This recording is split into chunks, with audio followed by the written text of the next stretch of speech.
Hey, what's up, everyone? Welcome to the Wealthy Dentist Podcast. I'm your host, Ward Powell.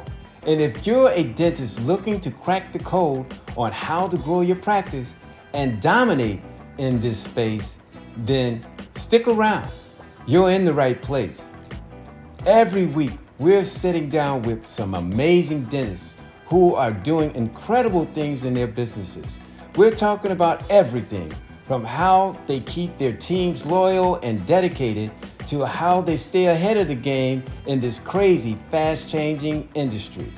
You'll hear about hacks like using virtual assistants to free up your time, strategies to make more sales with less effort, and even mind-blowing stories about patents and inventions that are changing the industry as we know it.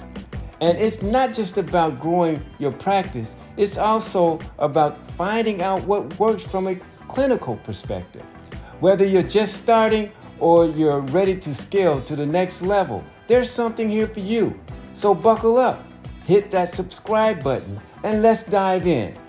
First of all, thank you so much, Dr. Peña, for joining the Wealthy Dentist Podcast this afternoon. How you doing, and how's things going today? Well, first of all, Ward, thank you so much for having me on the show. I really appreciate it. It's an honor for me to be here, share my ideas and share my professional career with you. Great, great, great, great. Because I just want to let the listening public to know there's going to be some great information that's going to be shared today. And I want to start off, first of all, by asking you what got you started into dentistry? How did that happen? Well, ever since I was young, man, I wanted to be in healthcare. I guess it's because of my caring and empathetic nature. I chose dentistry in particular because I knew I wanted to be a business owner and kind of set my own schedule. And interesting enough, my dad owns a kitchen cabinet business, and a lot of his clients were dentists, and he really liked their lifestyle. So he actually recommended dentistry to me years back. Oh, wow. Wow. So Yeah, you say, hey, man, you might want to take a look at this. And you already had the business acumen watching your dad do right. had to do with his business. That was great. So tell me a little bit about that because most dentists, when they go into their practice, they're great clinicians, but when it comes to business, man, that's kind of a challenge. How did Yes. you do? So there's a great book written by Mark Garber. I don't know if you've seen it. It's called The E-Myth Revisited. And it basically talks about someone who's great at baking cakes, for example. They automatically think that they're gonna, be successful at owning a bakery. Similar to dentists, right? If you have excellent clinical skills, you automatically think that you're gonna be, run a profitable and successful practice. And although having clinical skills is important, obviously, there you can't forget about the business side of things. And what I see way too often in the dental industry is an over reliance on an office manager to carry out all admin duties. And dentists need to really embrace the fact that they are business owners and they need to learn how the practice operates. Interesting. So, what would you say should be um, I guess, the path one should take first and foremost when they're making that transition, when they're buying the first office, and what Right. they be trying to concentrate on before they even make that move? What do you think? Yeah, so fortunately today, unlike when I first started, there's a lot of resources at your disposal. There's books that you can read, there's podcasts such as yours that people can listen to. And there's also, I created an online community for healthcare professionals to basically lead on each other, to learn and grow as business owners. There's someone out there that you can tap in to help you, with anything that you don't know business related. There's a plethora of clinical side groups geared towards clinical dentistry, but not really one geared towards the practice management slash business side of running a healthcare practice. Oh, wow, that sounds interesting. So tell me a little bit more about your community that you're building. Right. So I guess it's because of my own traumas running my business and having to rely on intuition and trial and error. my wife and I, who's also a healthcare professional, she's a pharmacist, decided that, after we sold our business back in 2021, to really help, you know, dental students, medical students, any healthcare professional who would eventually own their own office, learn the intricacies of running a practice, right? Learn how to run operations, finance, accounting. These are things that we call it the curriculum blind spot because a lot of these things are not taught in school. So you come out being great at, fixing teeth or, doing surgery, but you're not, proficient in running your own practice. So we created this online community where basically any healthcare professional can join, and you can ask questions related to practice management, contracts, what's the best marketing strategy. It's like a Reddit, which is the largest online community, meets LinkedIn. It's the best way to describe it. It's called Help BizConnect. Oh, awesome, awesome. So how long have you guys been doing this particular project? Well, it's a new project. It's about 6 months in. It's doing all the back end work, the build out and such. This year we've really launched it. We really want to promote it because we feel that it's a tremendous resource for a lot of healthcare professionals. Like I said, when I started, I had to rely on trial and error. I had to rely on intuition. And that's, aside from the fact that I have an MBA in finance, and even that kind of formal training didn't give me any real world any real world skill set to really operate my own dental practice. Oh, that's interesting. That's interesting. So Yeah, you got the MBA, but they forgot to give you the application that goes with the that. real world experience, man. You don't have, so you kind of like have to rely on just kind of going in there and real world experience. But you can make costly mistakes, and not just that, you can get anxiety and eventually have burnout because you have no idea what you're doing, right? Yeah. And you're asking your buddy who's probably as clueless as you are Mhm. how to do this or that, and kind of trying to piecemeal everything together, Mhm. how to manage your practice. But unfortunately, that leads to a lot of mental health issues down the road. Yeah, right. So when you found yourself um like with your some of the, I mean, we all have challenges, anytime you're in business, you're going to have those challenges. So when you found yourself in a challenging position, did you have any mentors to go to? I mean, how did that work? Did you have, Well, funny you say that because my biggest mentors, I would say are my books. I'm an avid reader. I've read hundreds of books throughout my professional career, just because I was always hungry for information, for knowledge that I can then take back and make my business better, more streamlined, yes. more profitable. So I've read, I mean, my standout books for me have been Shoe Dog. I don't know if you're familiar. It's the founder of Nike, Philip Knight. Read Simon Sinek's Start with Why, Robert Kiyosaki, Rich Dad Poor Dad, pretty much every leadership book written by John Maxwell and John Gordon. For me, you have to be a perpetual student. You have to, you got to be a student of the game. You have to study. You have, nowadays you can take courses.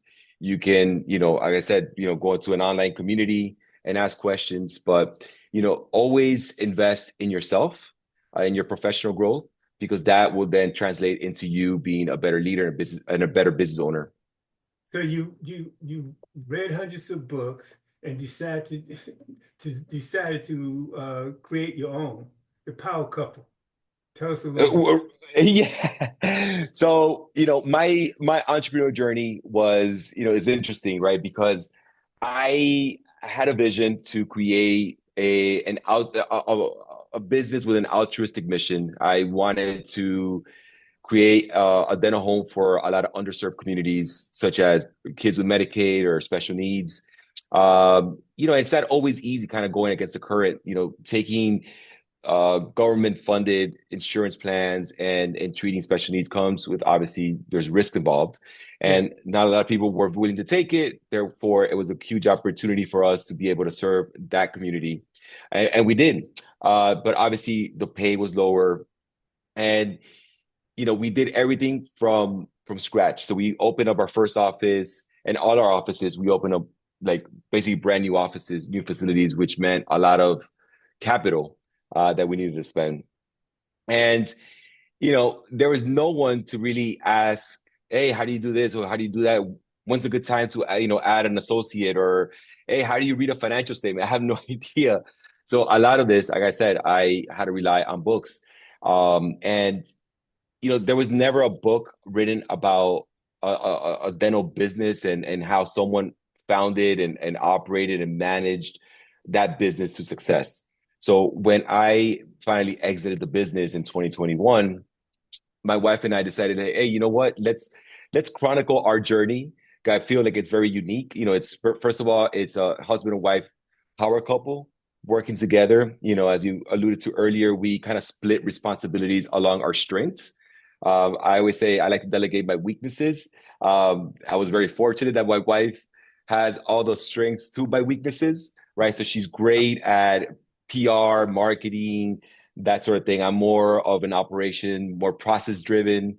So I was good at finance, good at operations. So, why not write a book about everything that we went to from inception, to finally exiting, and everything that, all the lessons that we learned. And that's what we did. Yeah, that is so great. It is so Thank you, man. fortunate that you two happen to unite and produce this great work and to stay in the community. How many years did you work in the community like that? In our business, we worked for 10 years, for the full decade. Wow, wow. Yeah.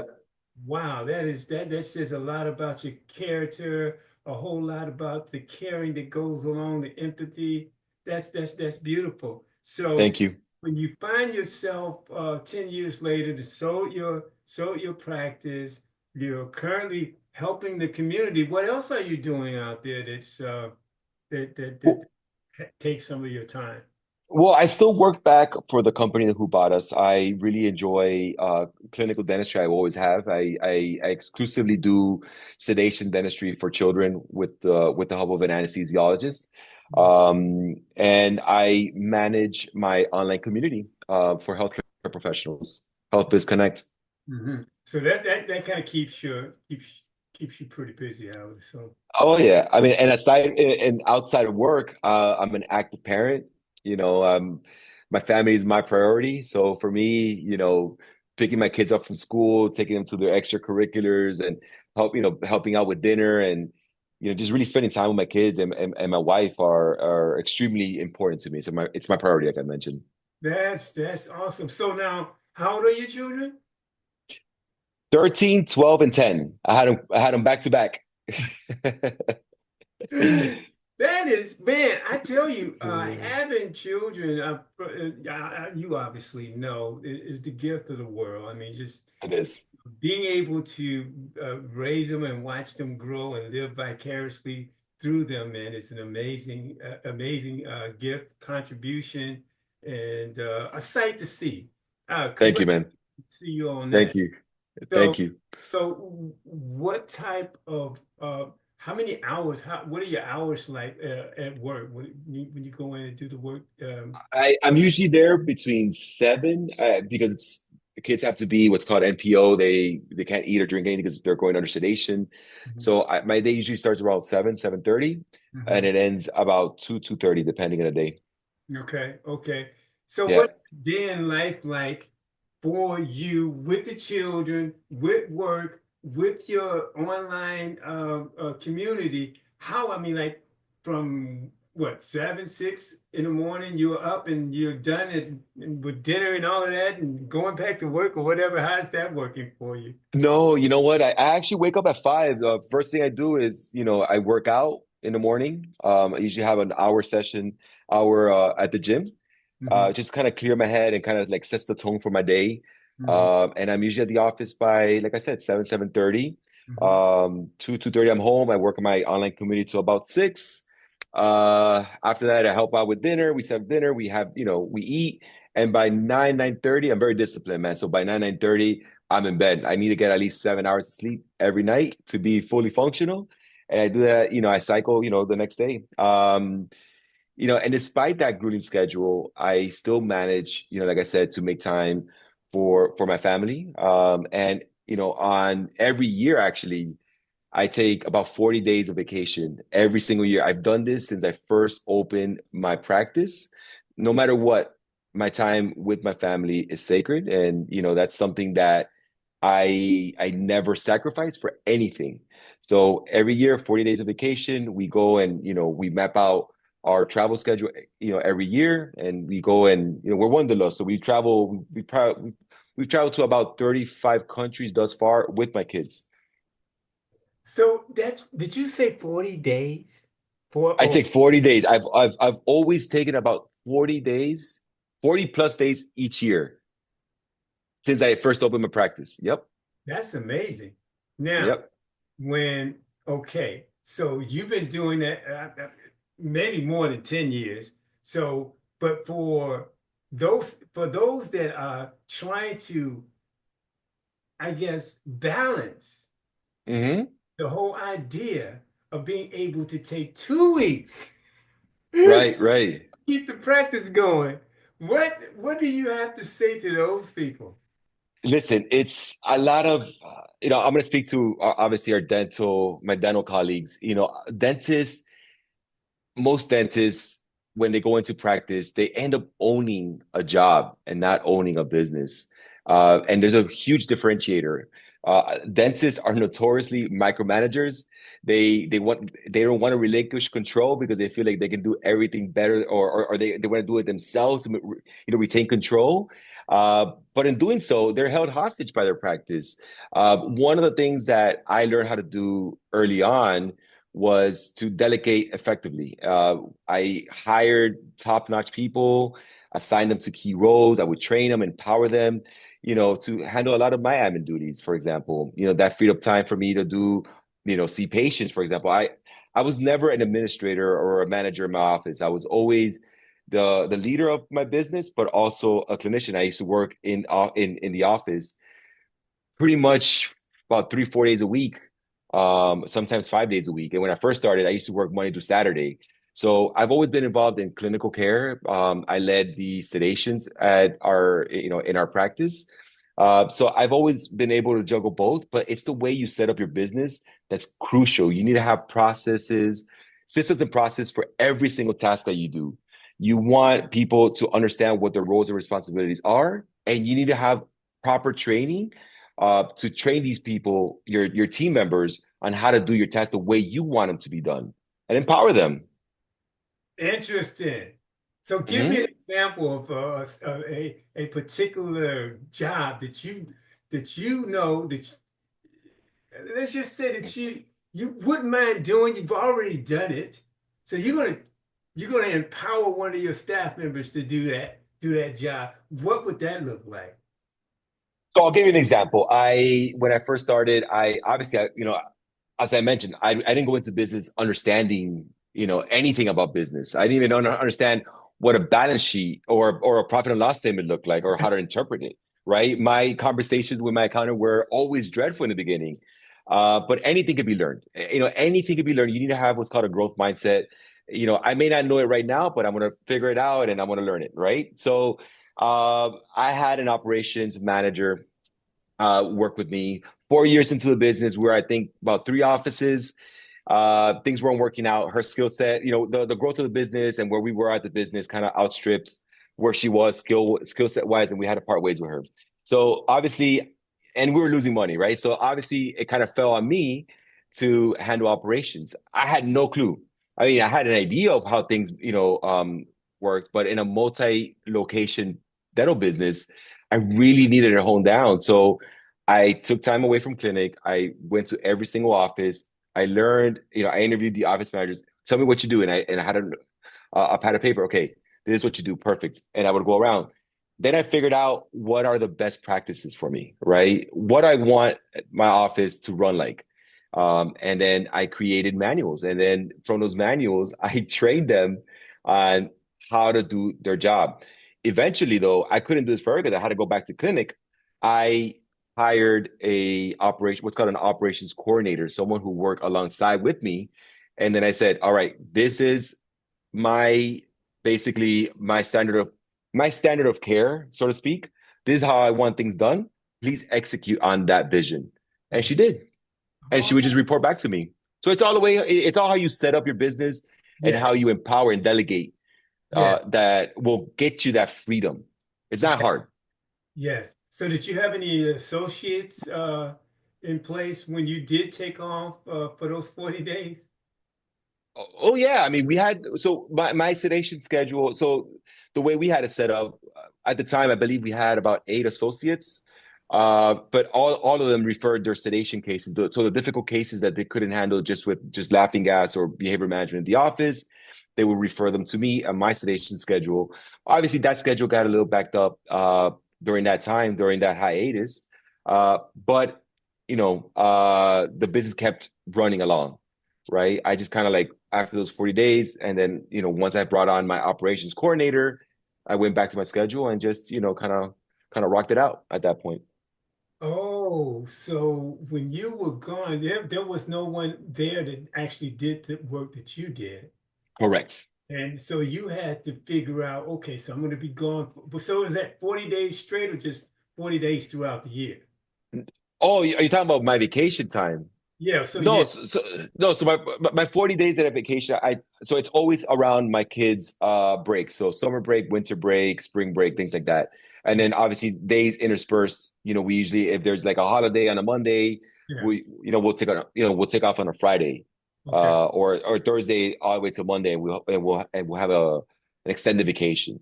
okay, Obviously as they gotten older and they're, my son's now going to high school, we need to just kind of like base our time off around really their vacation okay, okay.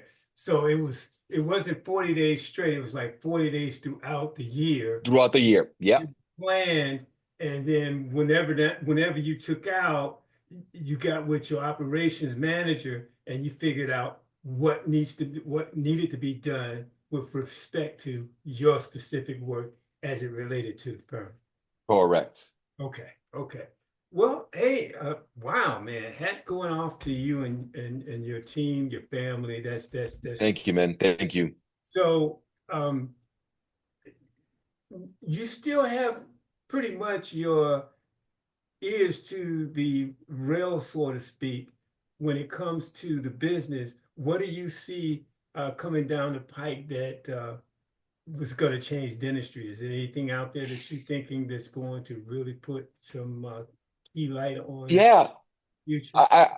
honestly, I'm excited about the future of dentistry. There's a lot of innovation. There's a lot of technology out there. You already see things like AI being able to diagnose caries on radiographs, which I think is neat. I'm curious to see what the impact is going to be on the obviously practice management side. Is there going to be, cost savings, efficiencies, profit, increased profitability because of technology? I hope so. I envision that offices are going to be a lot more streamlined moving forward. I see front desk being greatly reduced, because a lot of the tasks that they're currently doing, check-in, for example, checkout process, scheduling, insurance verification, claim submission. I see all that being handled by AI and technology, which is just going to make offices a lot more streamlined, a lot more efficient with less staff, which is great for dentistry and for practice owners in general. Okay, okay. So when you talk about streamlining, that will give a private dentist, I would think, uh, an opportunity to stay private and not really go into a situation where they need to call on a DSO or any other faction that might you know, take some of the bread off the table, if you will, Correct. Correct. and keeping you pretty much independent. How do you feel Yep. about the idea of the DSOs versus the independent offices? I mean, it's to each their own. I think that DSOs have a place. A lot of DSOs handle the cases that, private practitioners kind of shun or they don't want to get involved with. I mentioned, that we used to take Medicaid, and we there's an opportunity for DSOs to basically see these patients on scale because not a whole lot of private practitioners want to see those types of patients, which is unfortunate. So I think it has its place. What I do see as, I don't want to say risk, but as an area of concern would be that, the industry, the dental industry is being consolidated rapidly by DSO, as you mentioned. And, dentists are not really familiar with private equity and how these deals are structured. So a lot of times these DSOs will dangle, attractive multiples or, a huge valuation for your practice. And if you're not careful and if you're not properly counseled, right, you can end up switching out your hard-earned business for a job with golden handcuffs, Yeah. you know? Or silver when a bronze, Yeah, depending on the terms, right? yeah. Yeah, okay. I totally could get it, Well, I mean, yeah, there's a lot. I guess there's a lot to take in with AI, with DSOs, and not to say, like you said, DSOs have their place, but then you have a lot of uh, private dental groups that are buying other dental groups. So you got the Correct. dentist thing going on. And I've seen and talked to a few dentists that are doing that, and they really feel good and strong about that position as opposed to the DSO. That's Yeah, and just one last thing I want to say about DSOs. I mean, not all DSOs are created equal. I think yeah. the concept of the DSO coming in and Mhm. basically kind of like sterilizing, so to speak, your entire operation and cutting the fat and just changing up your entire way of doing business.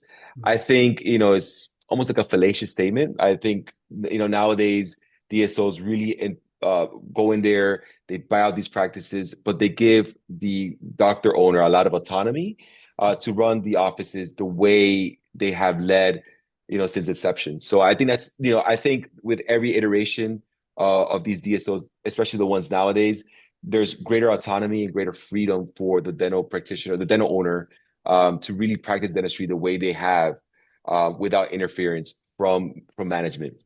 Okay. Have you seen any cases when I mean, like, you're still doing the work. Have you seen any cases that was your most challenging cases when you were out there? I mean, you're still out there, but when you were out there a lot, I mean, like 10 years, I'm sure you might have seen some stuff that was like, oh my goodness, what am I going to do here? What, Yeah. what, how did you go about taking care of that particular patient? So I would tell you that my most challenging case, shocker, it wasn't a clinical case, it was a managerial one. Oh, And yeah, and I'll share the story with you. We were, anticipating an inflection in our growth, right? And we hired admin staff in areas such as law and HR, anticipating this growth. What Murphy's Law would have it, the growth never happened, never materialized. And, these lawyers and HR professionals, they command a very high salary. And so what ended up happening is we ended up, experiencing losses in our business. And then I had to go through a messy corporate restructuring, and the lesson that I learned from that is try to do more with less. And one of the things that I am almost fanatical about is to look for cost savings as much as you can in your practice. The solution is not always, when you hit, a growth inflection point, it's not always to add more staff. A lot of people think, oh, I have more work, I'm busier, I gotta hire more people, more problems, right? Look for ways that you can make a bigger impact in your business. Look for ways to, for example, delegating tasks to, the people that you have already working with you. Are they able to handle more work, right? Are you able to automate certain tasks? As I mentioned earlier, with technology, you can really leverage technology to accomplish more with less, or you can outsource a lot of things as well. Can you outsource it? There's a lot of companies out there that are servicing the dental industry that you can really tap into to handle a lot of your tasks. to really, take that burden, that managerial burden from you as a doctor owner onto someone else. And, being lean and mean in any industry, including dentistry, is the name of the game. So is that generally a conversation that you have in your group, your community group when you what are those conversations like? Right. So a lot of conversations stem from, so it all starts with understanding your business, understanding especially your accounting statements. So your profit and loss, especially your profit and loss and balance sheet, will give you a real life snapshot of how well. It's your report card, right? It's like when you go to school, you get a report card. Same thing. You get a P&L from your accountant or your CFO and saying, "Hey, man, this is how your business is faring. It's good or it's bad, right?" And really honing in on those areas that need improvement. So a lot of people, that's the step number one is understanding those financial statements, understanding what they mean, and understanding how those numbers or those expenses, I should say, are really impacting your bottom line or your profitability. If you understand those items, I think a lot of it's like a veil that's being lifted off of you. You really get to understand your business at a more intimate level. So a lot of the questions that I get are, hey, I'm losing money. What do I do? I'm like, hey, have you looked at your P&L? Well, yeah, I mean, but I don't know. What do you think? And usually they're bloated. They have too much staff, and it's usually a payroll related concern. A lot of the losses stem from having too many personnel running an inefficient practice, because payroll in an office, including the doctor's salary, would account for over half your payroll right off the bat, right? So that's usually the biggest opportunity in any practice that's losing money is your payroll.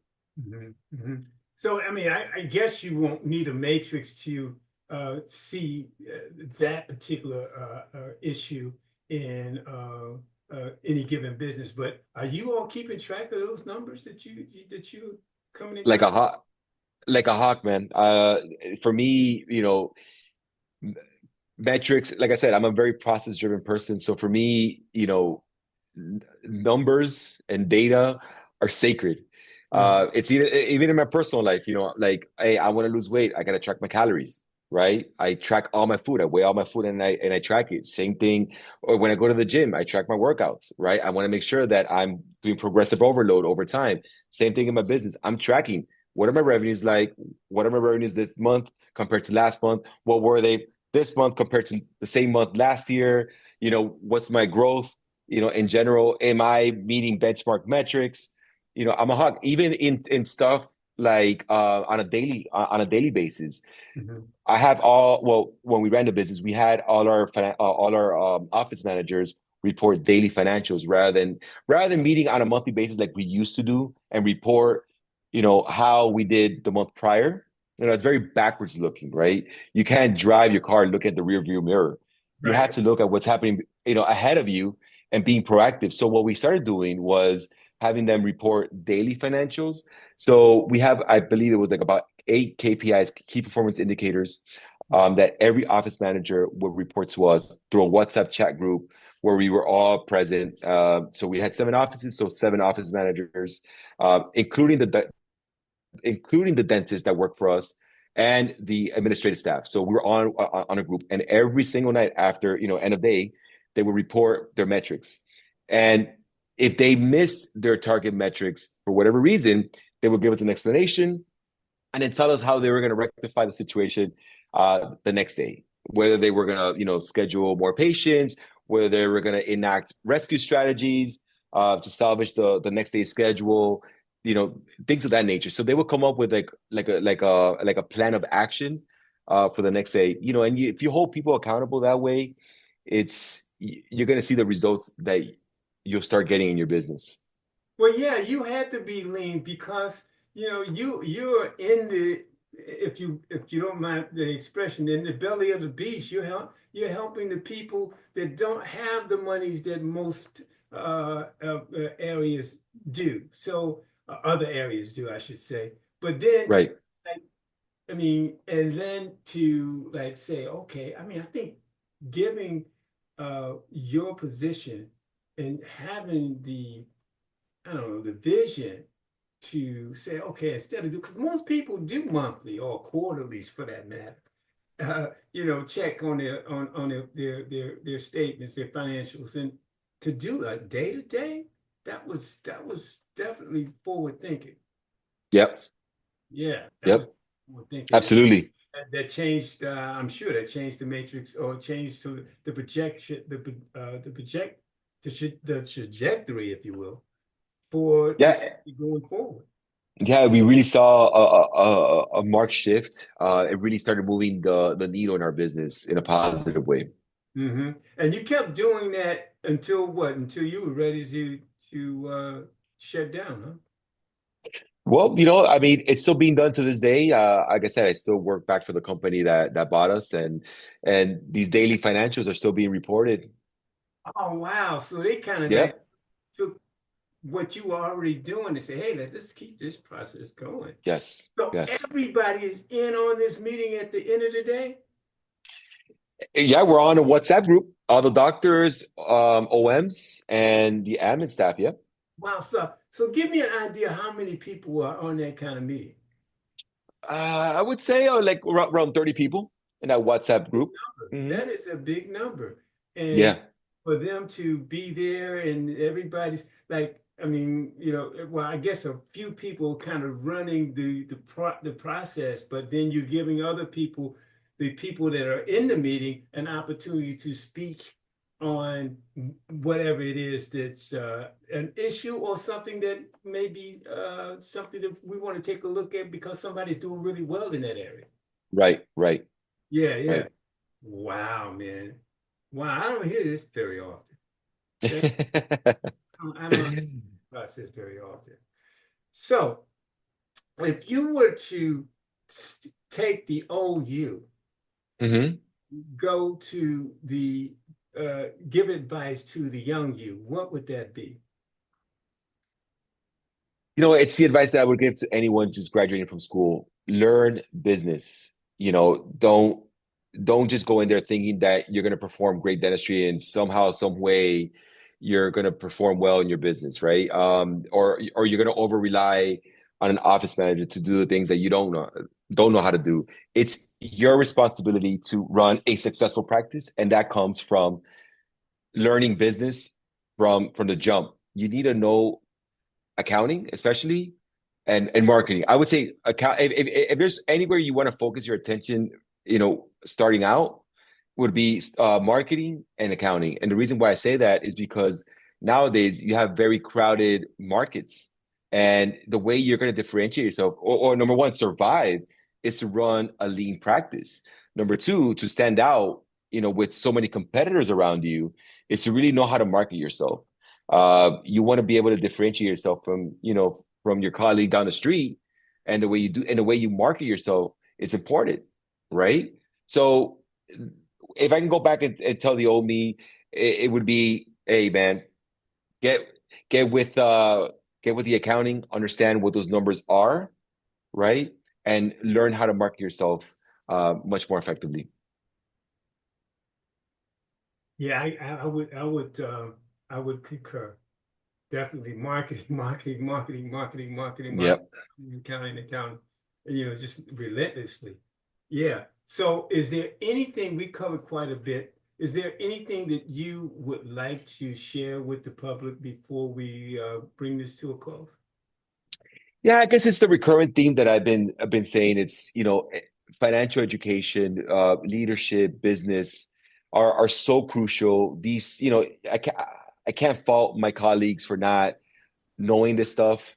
This is something that schools really, do a disservice to us as, healthcare professionals.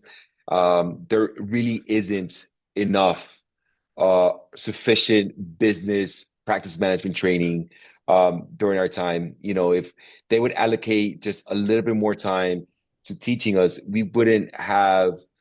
I don't want to say that the mental health issues plaguing the healthcare professionals is due to them not having business training, but a certain percentage or a certain percentage can be attributed to it.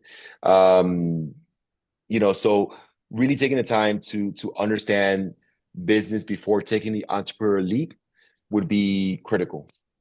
Mm-hmm. So if someone wanted to contact you that was listening to this program and they wanted to join your organization or just to pick your brain and ask a few questions, how would they do that? You can find me on LinkedIn, William A. Peña, or you can go to my website, Help BizConnect. Help BizConnect. Dr. William Peña, thank you so much for joining us. We really appreciate you taking the time out and sharing your information with the public, our listeners. And hey, at some point we would have to have you out again and talk to you, both you and your wife, and talk more Of about course, man. the power of Oh, the power couple. oh yeah, she would be great in your show. But thank you so much, Ward, for having me. It was a pleasure chatting with you, man, today. All right, my pleasure, my pleasure. All right. This was great.